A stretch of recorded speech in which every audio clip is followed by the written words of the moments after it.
I'm calling this message, This May Take a While. Jesus, in describing the growth process, says, He cuts off every branch in me that bears no fruit, while every branch that does bear fruit, He prunes so that it will be even more fruitful.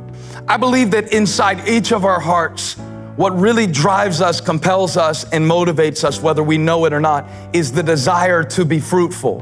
And see, a lot of us want to be fruitful without being faithful.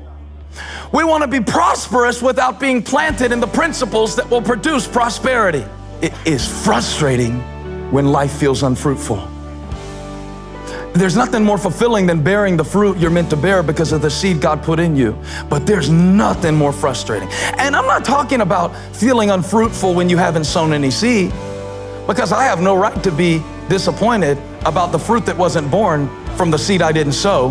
Notice I said feeling unfruitful. I didn't say being unfruitful.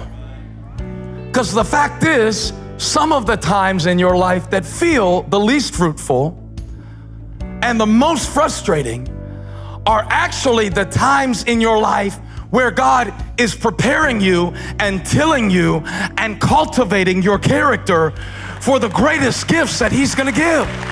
Because somebody came into church today feeling cut off. You feel cut off from opportunities and cut off from potential and cut off from purpose. I came to tell somebody, you're not cut off, you were just cut back. You're not cut off, you were just cut back. God wasn't cutting you down because He's done with you. He was cutting you back because He's got something more in store. I want to be fruitful, but I'm frustrated. All because of this one little word, while.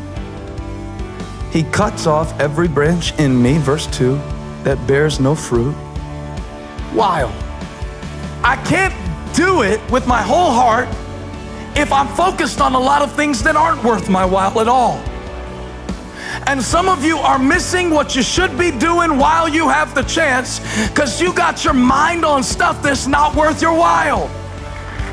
And I wanted to say to somebody, whoever it is today, that's chasing down opportunities that have long since passed, let it go. It's not worth your while. You got a God who's blessing you saying, be fruitful and multiply. You got an enemy who's cursing you saying, be fruitless and decrease. How does he decrease? By distraction. How does he distract? By overcommitment. How do you counter this? By pruning and saying, I'm only gonna commit and connect to some stuff that counts this year. It may take a little while, but it's worth it. That's the message. That's the message. That's where I need to land this sermon. I got it now. God wants you to know it's gonna be worth your while. You've been frustrated because your life doesn't feel fruitful. And God said it may take a while, but it's gonna be so worth it. It's gonna be worth your while.